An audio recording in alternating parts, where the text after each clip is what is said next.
Assalamu alaikum. Ташкөмүрүк бир туугандар, алыста жүргөн мекендештер, ушундай ынтымагыңыздар эч убакта үзүлбөсүн. Алла Таала берген садакаңыздарды эки дүйнө кабыл кылган болсун. Сиздердин берген садакаңыздар мына 6 үй бүлөгө 2 ай кетип атат иншалла.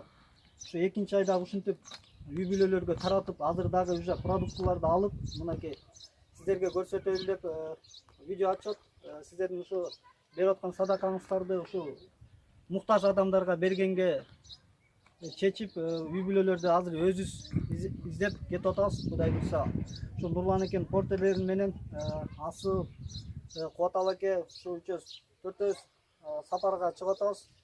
Сиздерге видео отчет кылып коелу деп атабыз. Берген садакаңыздар Алла Таала кабыл кылган болсун. Эки дүйнө бактылуулукту каалайбыз.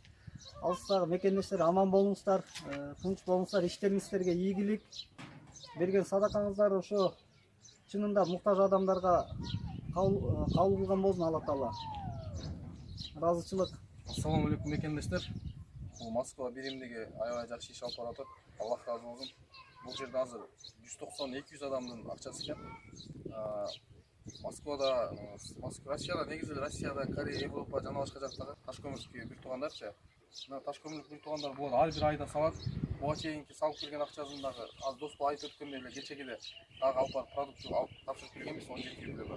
Андан мурунку акчалары бизде Ташкөмүр шаарында боору ооруган бир туугандарга таратылды акчалай.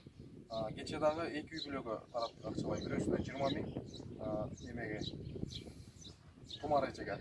Айбике кызга 2 жаштагы кыз ага 30 миң берилди. Азыр бул жагы продуктуулай болуп 6 үй бүлөгө кетип атат. Азыр бул видео роликтин аркасына эмелерди калтырабыз, данныйларды. Ал жака дагы акча которуп эме алсаңыздар болот. Анан бардык ошо Ташкөмүрүк жердештерди биз суранып кетип элек, Аллахтын ыраазычылыгы үчүн барыңыздар биригип мындай жакшы иштерди алып барсак жакшы болот деп. Себеп дегенде 100 сом, 200 сомго жаман жолго деле тамеки башка нерсени деле иштетип алып атасыздар. Мындай 100 сомдон чогултканда деле, 50 сомдон чогултканда деле ушинтип келет экен. Мүмкүнчүлүгү чектелген бир туугандарга ден соолугу чектелген колунда жок үй бүлөлөргө ушинтип таратып эме кыла турган болсок, бул Аллахтын ыраазычылыгы үчүн бул аябай эле жакшы болмок да биримдигибиз. Ошого биз бардык жердештерден суранып элек, сыртта жүргөн жердештерден. Баарыңардын башыңыздар бириксе аябай жакшы болмок да.